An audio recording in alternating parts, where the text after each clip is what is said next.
Hi guys and welcome back to my channel. The case that I'm going to be looking into today is of a British serial killer called Jordan Monaghan. This case is absolutely, I don't know, mind-boggling and infuriating and, devastating. He was a twisted father who killed his own children and then ended up killing his partner 6 years apart, which sounds crazy. It is crazy. You'll see what happened.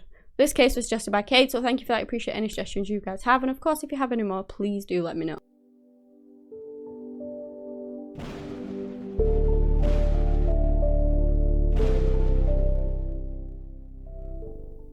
Now, this is going to start a little bit different because this case doesn't have an absolute ton of information. I don't know when Jordan was born and things like that. I don't know if I really want to know. So we just start in that he was a very twisted man. He was 22 years old, a construction worker. He lived in Blackburn in the UK and he was a very manipulative man and was a gambling addict from what I could find on him. He had a fiancée called Laura Gray who was 20 and they ended up having 2 children together. Logan was born on the 17th of November in 2011 and their daughter Ruby was born on the 8th of December in 2012. Before Ruby was actually born, Logan had ended up in hospital on the 23rd of September 2012 after he had swallowed some paracetamol whilst under Jordan's care. I believe Laura, was fuming at that. Obviously, you would be that. I know accidents happen, but, you don't want accidents like that to ever happen in a million years. So Laura was like, it's over. We're going to break up. They didn't end up breaking up though. They had their second child in the December, which was Ruby. Then on the 29th, Ruby ended up collapsing whilst in the living room with Jordan. She was rushed to hospital where they diagnosed her with a viral infection of bronchiolitis. And then she was discharged on the 31st of December. Then we come to New Year's Day in 2013 and Ruby isn't even a month old yet. I believe she was 24 days old when she collapses again once more in her father's care. Now the thing was that she didn't actually collapse because he smothered her in her Moses basket whilst her mother was asleep upstairs. So an ambulance was called, they rushed Ruby to the hospital, but sadly she was pronounced at 2:45 a.m. Despite, Jordan doing this, killing his own little girl, which is just insane to everyone, he didn't get caught for it.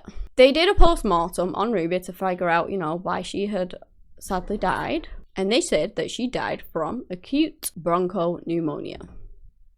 So yeah, I found that absolutely crazy because he literally smothered her. He killed her. And that is what they came up with a cause of death. Yeah, okay, she was suffering with bronchiolitis or whatever it's called. But I don't know. I don't know how that went so wrong.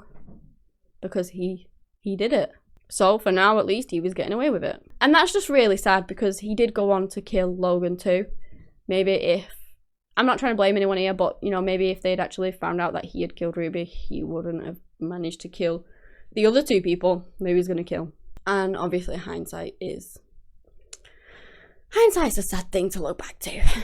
So now we are 8 months later. We're on the 16th of August, and Laura found out that Jordan had run up this huge debt on the credit card, $2,000 I believe. She was fuming, of course, and she tells him that it's over. The next day, he goes ahead and he takes their son, Logan, to the swimming pool at Water Waves Fun Centre. Logan was 21 months old at the time.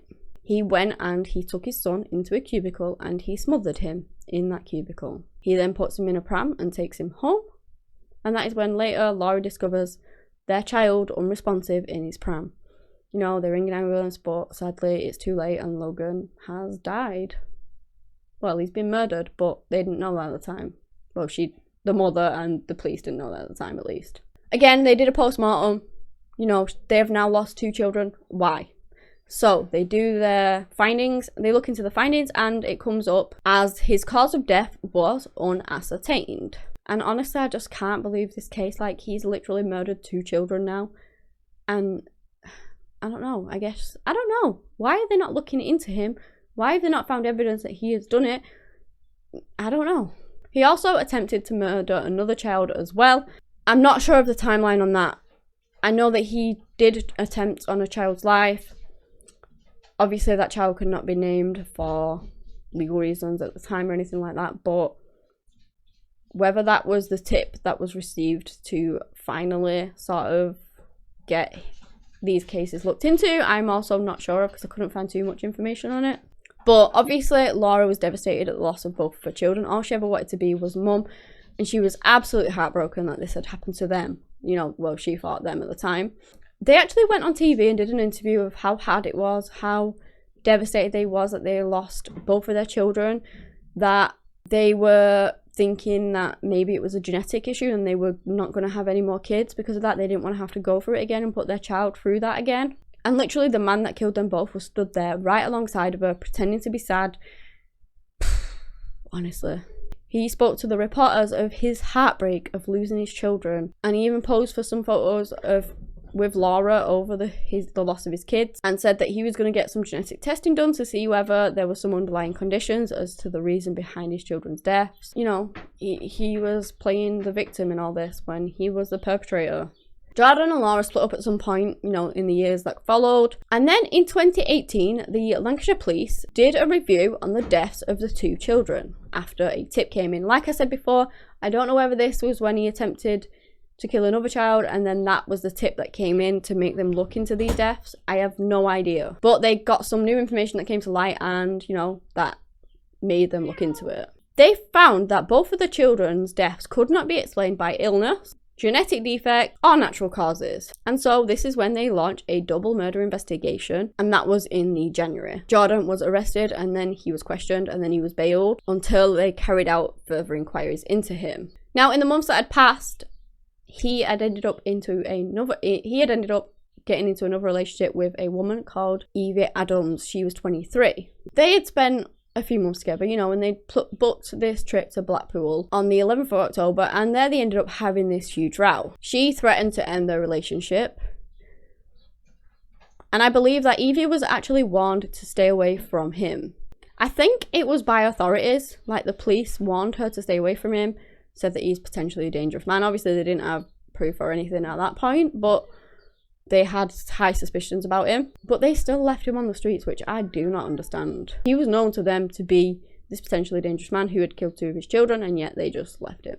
Then, on the 24th, Evie was found collapsed, and she was actually pronounced as deceased at 8:50 p.m. And it was all due to drug toxicity. Toxicity.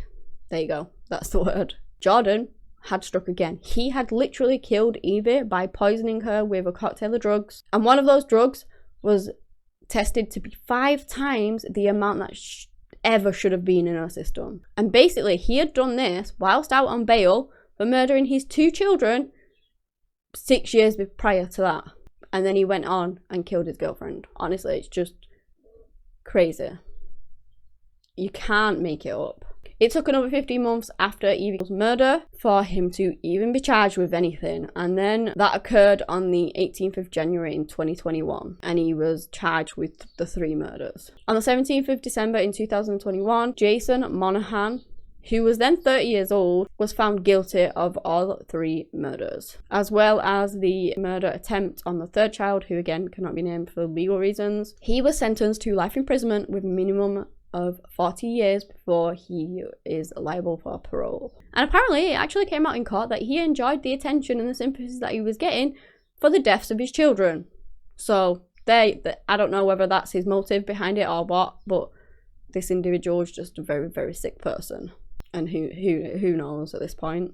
I honestly hope that he doesn't ever get out, because he literally smothered his own kids and then killed his girlfriend. I don't think he deserves freedom, personally.